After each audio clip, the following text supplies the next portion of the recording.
2025 is here, but today I'm reflecting on 2024 as it proved to be an interesting year for comedy, with Cat Williams setting things off by predicting how the rest of the year was going to unfold, but he didn't predict how the year was going to go for comedy's wonder child, the enigma that is the homosexual comedian Tony Hinchcliffe, who had quite a year in 2024. It was his biggest year yet, and Kill Tony, the X Factor, or America's Got Talent of comedy, is bigger now than ever, similar to X Factor in the sense that no one on the stage has the right to judge anyone as to whether they have talent, especially not whether they're a good comic or not. Though, unlike those shows, no one on Kill Tony has blown up and become a star outside of the show. Instead, they orbit the show, staying at the same level of relevancy, even though Tony himself would probably claim to be bigger than both of those shows. And considering the Joe Rogan podcast already exists for comics to show how mediocre they are, it brings up an important question. Is this show just an extension of the Joe Rogan experience? It operates in his club and it's giving a platform to people who suck, including people who have nothing to do with comedy, such as presidential candidates like RFK. I mean, the dude sounds funny, I guess, but that's it. He's funny to laugh at both his ideas and his condition. But the thing is, Tony's not in on the joke. He's helping promote the guy like Rogan does, as if that's what we need more of in the comedy scene: politicians. Remember when politics were fucking gay? Well, they still are. And the comedians who have become the stars of the show, like David Lucas, have actually gotten worse in the public's eye, but really the veil has been lifted, revealing his lack of talent. He seems to be having an interesting year also, as everyone hates him now, and for some reason he admitted to strangling his ex-girlfriend in the shower and almost killing her. This wasn't said as a joke, this was real. He lied to her as she awoke and acted like she passed out on her own. Or something like it set me off, but I grabbed that bitch from behind her neck, bro. And that bitch, I choked her, dog, and she passed out. She passed out of my arm in literally like 5 or 6 seconds.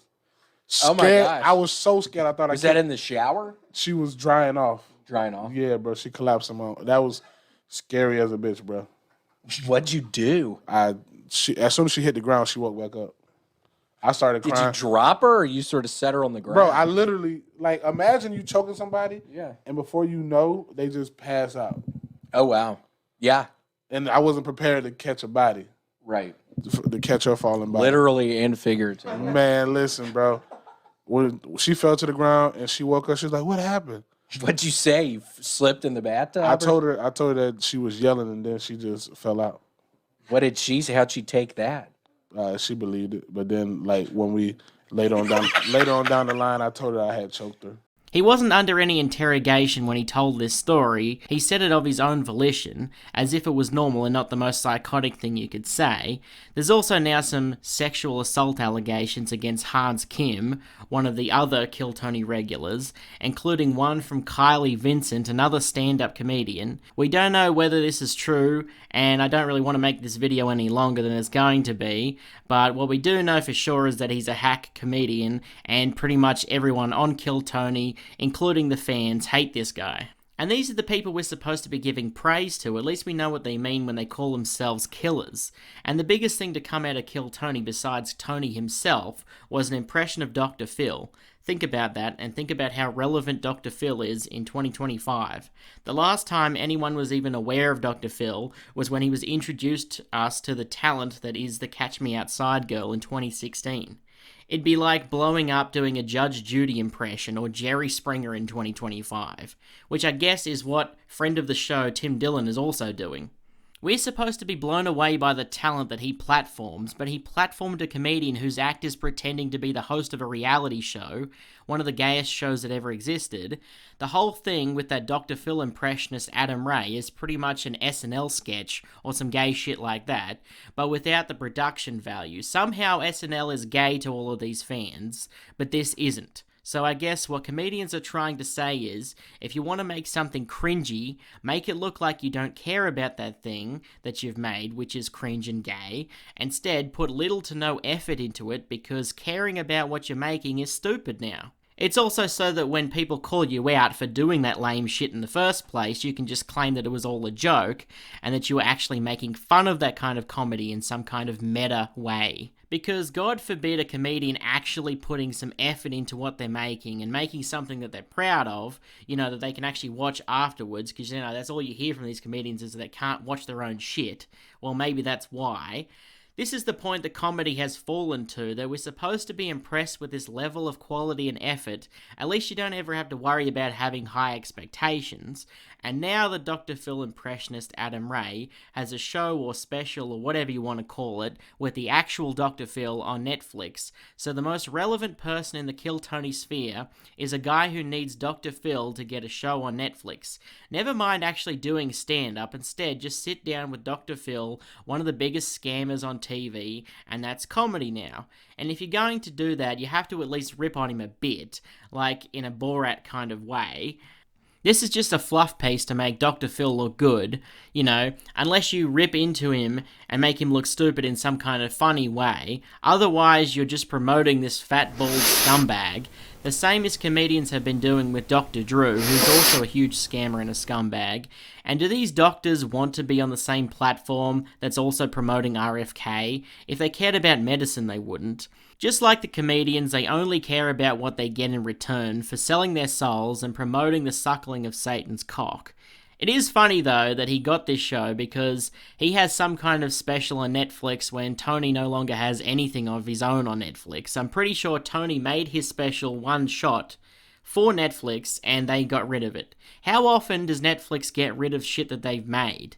Tom Segura and Bill Burr were the earliest comedians that I can think of that have Netflix specials, and theirs are still up. Even Bert Kreischer's specials are still available, so what does that say about Tony? Clearly they weren't impressed with his comedy, and when it comes to his groundbreaking show, no one wanted that in the beginning either, or at least they didn't want it with Tony attached to it. But now the show is bigger, and with that alone, it was already going to be a big year for Tony, but it was only a precursor to his 3 biggest moments of the year, which all were bombs that all happened in a row. First, there was the terrible Tom Brady roast that Tony bombed at. To be fair, pretty much everyone besides Brady himself bombed at the roast, but when you're supposed to be a roast master, as he likes to call himself, which is also the gayest thing I've ever heard, you can't be this bad at it, and only be slightly better than the worst thing that the combined efforts of Tom Segura and Bert Kreischer have ever made.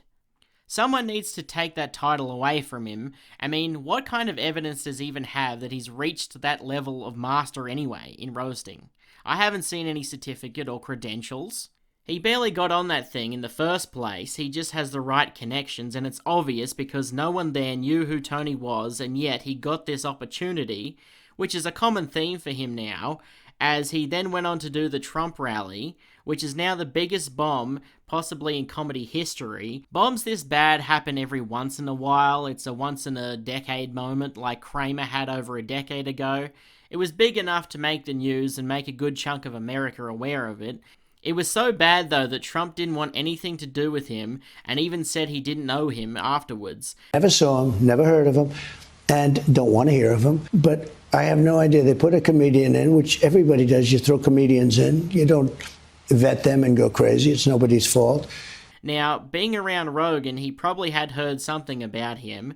He was probably just recommended by someone close to him, probably his teenage son, because, that's who's big into Theo Von and the Rogan sphere, which is their target audience, teenagers who love Trump. And after such a performance, in his own words, Johnny Knoxville said he didn't want to be on Kill Tony afterwards, and Johnny Knoxville will pretty much do anything. So basically doing Kill Tony is worse than drinking horse cum and having your balls crushed multiple times. See, that would have been better to see Johnny Knoxville up there getting destroyed by a horse instead of some pathetic twink trying to be edgy. He then released a comedy special recently where he bombed recapping the bomb he had at the Trump rally. It's almost meta. Only a genius could turn a single bomb into 2. His 3rd bomb in a row was a comedy special. It was so low effort that if we're comparing this shit to other shitty comedy specials, even Brendan Schaub's 2 specials are more entertaining than this. They're 2 different levels of bad, but one is way more entertaining. At least Brendan was trying. That doesn't make it better, of course.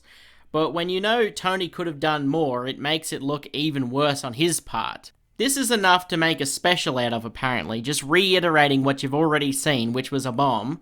If you want to do a behind-the-scenes kind of thing for your fans, maybe save that for your podcast, where you can bore them with the details over there. Now, normally I would think that he doesn't have the clout to get away with making something this effortless, but I guess he does because his fans are eating this up. Comedy fans in general have just accepted that this is the level of quality they're going to get. So I guess I shouldn't be too surprised, just sit back like Joke World and enjoy what you get. You know, don't even imagine that things could be better. Just listen to Bert Kreischer, Andrew Schultz, and Tony Hinchcliffe and pretend this medium isn't dead. But there you go, in 2024, Tony and his show had become bigger than ever, helping Daddy Rogan continue his facade of Texas being the mecca of comedy and giving the homeless people in Austin something to do as they stand in line, hoping that their joke about Tony being gay will be enough to start a career, as the regulars of Kill Tony either fell due to their own lack of talent or from being exposed, while Tony himself by the end of the year tried to attach his leech body to any and all events that wanted comedians at the last minute, sort of like his show in a way, but way more pathetic. It really was an interesting year that if you have the fortitude for it, you should go back and experience some of these moments again. If you're worried you can't fulfill your New Year's resolutions, remember that this guy is somewhat famous, and so anything is possible. Password. I need that Wi-Fi. Need that Wi-Fi. Get live. I'm a motherfucking loster.